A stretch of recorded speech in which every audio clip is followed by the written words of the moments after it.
Hey everybody, it's Larry Berman here. Going to do a somewhat shortened version today. Usually I'm no shortage of words, except I'm having laser eye surgery in minutes from now as I head to the doctor. So it's before the market close on Friday. Non-farm payrolls come out stronger than expected. Initial weakness in equities. Equity markets pop. Um, bonds sell off and kind of hold their sell off. I'm kind of looking at the screen through the lens over here. Um, I want to focus on the bond market this week, so we'll take a dive into the chart room, and then we'll talk about Bank of Canada and Fed and ECB and central bank policy on rates and what that should mean for equities. So the long bond in the U.S. Is the riskiest asset, on the government treasury curve. Obviously, a zero is riskier on duration, but long bonds relative to where the vast majority of companies fund their businesses, anywhere from T-bills out to say 10 years. So the corporate universe is a lot less interest rate sensitive that way, but still matters a lot. The cost of money still matters a lot. We heard reports this week that the quarterly review that they do of the employment statistics suggest a pretty significant revision is coming. We'll find out more in August what that is exactly, but some of the early estimates were that 700,000 more jobs were projected in the employment reports than actually happened. They go back and they look at pay stubs and remittances, and they kind of do the actual work to figure these things out, and then revise and change the models and the birth death rate and all these things when the actuals kind of finally do all the accounting on them. The U.S. Has lost pushing on 2 million or 1,700,000, something like that, full-time jobs over the last 12 months. And all the jobs that have been added are part-time in nature. And so that's not really strong structural job growth. And you hear the administration say, oh, the job growth's been great. And while it has, and the market does respond to that number, and for the most part, this is the longest post-war period that we've been at sub 4%. For the unemployment rate. But the unemployment rate is always the question, too, of how many people are actually looking for work at any point in time. With the labor force shrinking generally as people are aging out demographically, there's a consideration there as well in terms of the numerator and denominator of an unemployment rate. Anything with a rate, obviously has two components to it. The 30-year bond, we had a rally in the last week or so. You can see it here as yields came from what looked like another major leg up for interest rates to something that now looks like, maybe it's going the other way. And then Friday's employment report changed that. So we're structurally bearish on bonds from a supply perspective. In terms of the funding and deficits, as far as we want to look, when the hard landing actually hits. Okay, so adding a lot of jobs is not hard landing.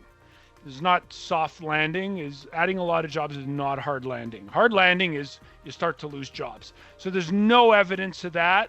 While there's pockets of weakness here or there, again, part-time, full-time, and that, generally speaking, no hard landing. When that hard landing hits, equities can't possibly like that because they're going to be having to cut rates because the economy is faltering. And initially, historically, that is not bullish for equities. Right now, it's still the Goldilocks scenario, and equities keep responding on that. When we look at the 2-year part of the curve, again, the market started to think we were going to get more rate cuts, and so from 5% to 470 pretty quickly, and that took one rate cut in December and moved it into September, and now we're pushing it back out.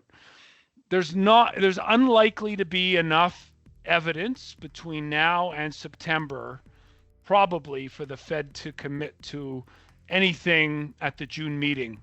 Okay, so June meeting this week, Fed says, we don't care what other people are doing. We're not there yet. And they kick that next maybe, not till July, but to September as a maybe. And it stays as a maybe. I think they leave the door open for hiking rates if they need to. They won't need to, and they won't do that.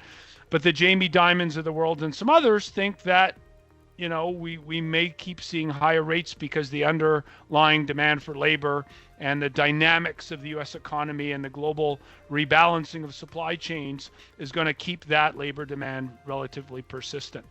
It's the labor cost, to me, that is core inflation. And when you do these super core kind of metrics, you kind of see that's a big part of it.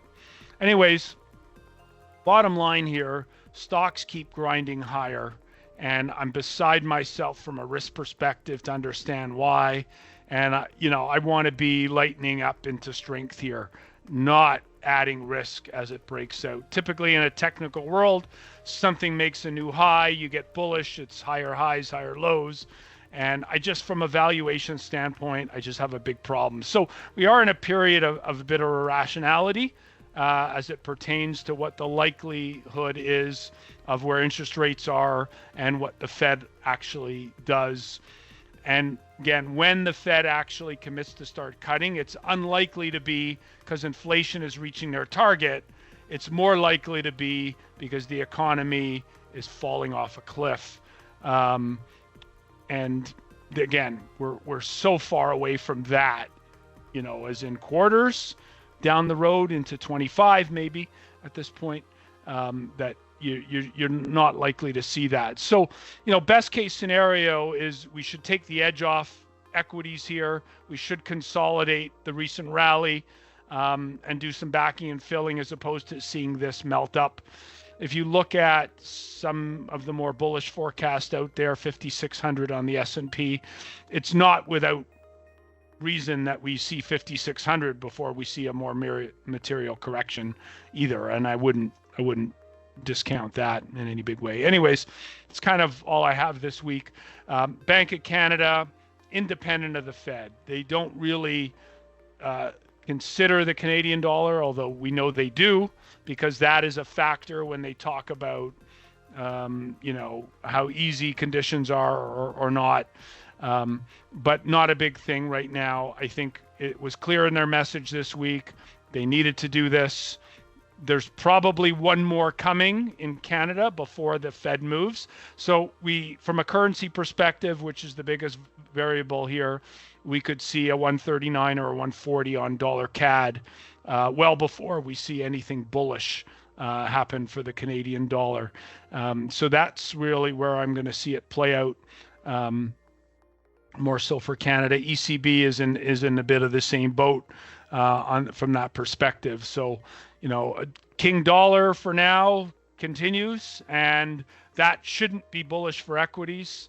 And part of my, throwing up my shoulders and wondering here on equities. Anyways, that's all we have this week. Have a great one, everybody.